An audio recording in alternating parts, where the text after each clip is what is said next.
আজকে south Africa এবং ইংল্যান্ডের দ্বিতীয় টি-20 ম্যাচ হয়েছিল। তো এই ম্যাচের মধ্যে আমি একটা জিনিস লক্ষ্য করে দেখলাম যে ইংল্যান্ডের যে ব্যাটার হল ছিল তারা আসলে জিনে আশ্রয় করছিল এখন আমি খেনে কইরাম মানে টি-20-র মধ্যে আপনারা 360 রানের টার্গেট দিছে ইংল্যান্ডে। এই ম্যাচ আসলে দেখার পরে আমার মনে হয়েছে যে ইংল্যান্ডের যে ব্যাটার হল আছে তারা আসলে জিনে আশ্রয় করছে।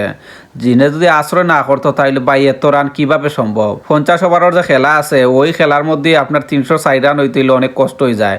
এর মধ্যে আপনার 20 ওভারের খেলা 120 বলর 120 বলে তারা 360 রান তুলছে। একবার চিন্তা করে দেখেন কোন লেভেলের বাদাম দিছে আজকে সাউথ আফ্রিকারে। যাও এই খেলাটা অনেক সুন্দর হয়েছে আর জিনে আশ্রয় করছে এ কারণেই কইলাম মানে কিভাবে বাদাম দিছে। বাইরেই আসলে বল হলে একবারে মানে নষ্ট করে ফেলাই দিছে এমন বাইরানি দিছে আজকে ইংল্যান্ডের ব্যাটার বলতে।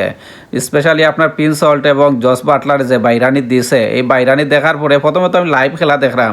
তো লাইভ খেলার মধ্যে আমি ভাবলাম যে মনে হয় আমি হাইলাইটস প্লে করছি, এরকমই আমার কাছে লাগছে। মানে প্রতিটা বলে বলে ছক্কা, প্রতিটা বলে বলে আপনার ফোর। তো এরকম দেখে আমি মনে করছিলাম যে আসলে মনে হয় আমি হাইলাইটস খেলা দেখাত লাগছে। একটু পরে দেখলাম যে না, ম্যাচটা আসলে লাইভই চলের।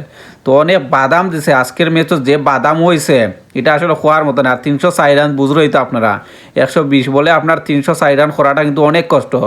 বাংলাদেশে জিন্দেগিতেও পারতো না এরকম পিটাইতো।